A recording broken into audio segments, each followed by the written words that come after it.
Ladies and gentlemen, thanks for joining once again. Happy Easter to everybody. We're bringing you the most interesting race relations topics of today, of the week. I have to my right, Big Banks, dressed in his Easter finest, the Easter pastels, as on my little over here. I am Stroobs, and let's get right to it. This article comes to us courtesy of the Associated Press. Meg Kinner writes that the 2020 campaign trail runs through churches in South Carolina. Well, you know what? This is another one of those mainstream media love letters to the Democratic Party, showing that they're just regular people like you and I, and they are out there to get the pulse of the people, the pulse of the masses, going out there and really getting down and meeting the folksy folks down in the deep south at those black churches, of course. This is not really a huge surprise. This is pretty old hat here, but in terms of this new wave of Democrats going down to Spartanburg or going down to Columbia, South Carolina, or Atlanta, or all of the old Ebenezer Church there, made famous by MLK. I don't know. Is this effective? It might be effective, right? Is it pandering? Or alternatively, is it just kind of a played out tactic and it's time for politicians to kind of move ahead? What's your take, Big Banks? It is pandering, so we can go ahead and just strike that off the list. Is it played out?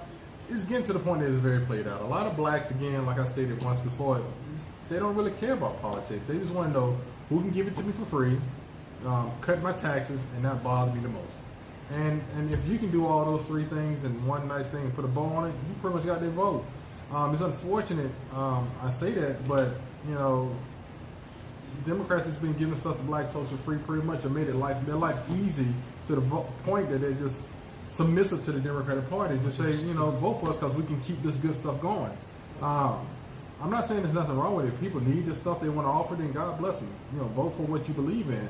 But it's done a little bit of damage to the nuclear black family. It's done a lot of damage. One could easily argue that the consistent sort of pandering and all of the handouts and the kind of the welfare state as the baby daddy, so to speak. Well, let's say this right here. We're not going to say a little. It has done a lot. You know, you look at the black family between the turn of the century, the 19th century, to 1965. It was a strong black unit. Today's time, you know, you might have 20% of the black family two-parent household. I mean, you know, it's sad to say you can actually put 10 women in one room and you can actually point out two people who are probably married and have a solid relationship. You know, the other 8 are just single and have kids by maybe 1 or 2 different men. But, you know, again, I'm not saying that these are bad people, but it's just the nature of the beast. Matter is the nature of the beast, absolutely. You had Democratic politicians from the North talk about the welfare queen and these other ideas. So this whole notion of the Southern strategy and this whole notion of a party switch is misguided, because you had a lot of racist Northern white Democrats, either Catholic, either. I mean, if you look at the Prager University videos on YouTube, they'll tell you all you need to know about the Southern strategy.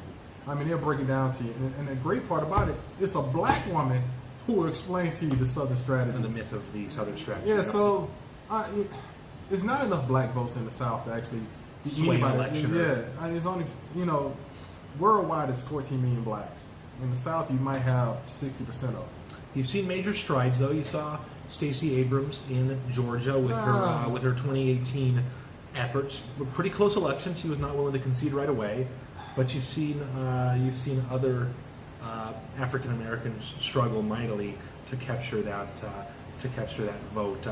Some successes. Even the middle Alan Wests and the Tim Scotts of the world have been successful. Tim Scott and Alan West, especially Tim Scott. Republicans, of course. He's a black Republican out of South Carolina, and he has done a phenomenal job to represent the state of South Carolina. But when it comes to Alan West, he really went towards those people and said it's not a black thing, it's not a white thing, it's an us thing in this county, in this district, that can move things forward. Now, he didn't last long.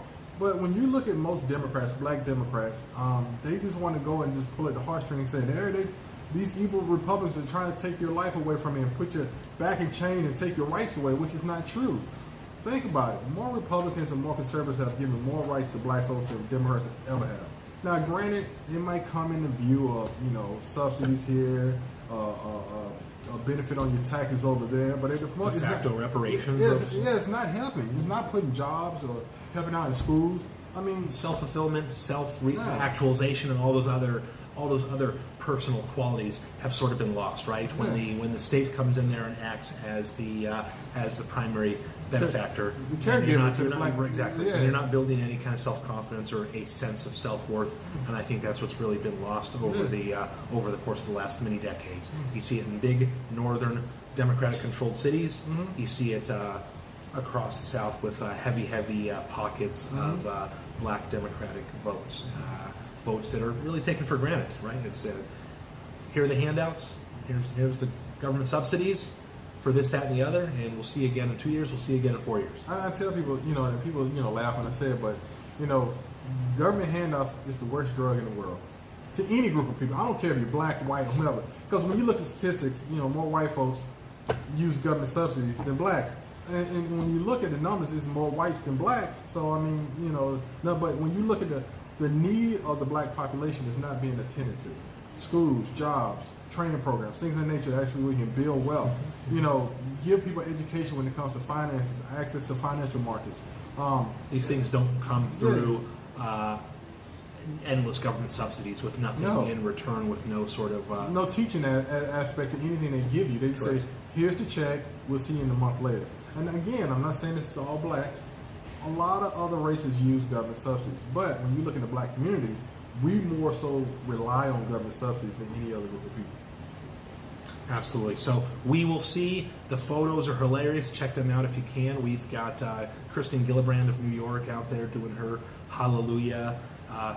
We got Julian Castro down there in the Deep South doing his thing. We've got Northerner Cory Booker, but he's allowed to go to a black church because of his... All of them are shucking the job right now. They're just shucking the job. It's kind of a little embarrassing for some of them because they look so out of place. It's utterly absurd to see them in character doing their thing. So, nevertheless, we'll see how that works for the Democrats. We'll see how nothing can reach Hillary Clinton 2008 level pandering. I think that's hard to reach that plateau or that trough, as it were, for bottom feeding.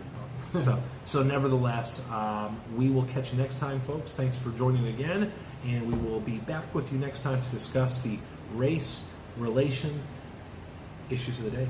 Okay? All right. Take care, folks. We'll see you next time. Peace.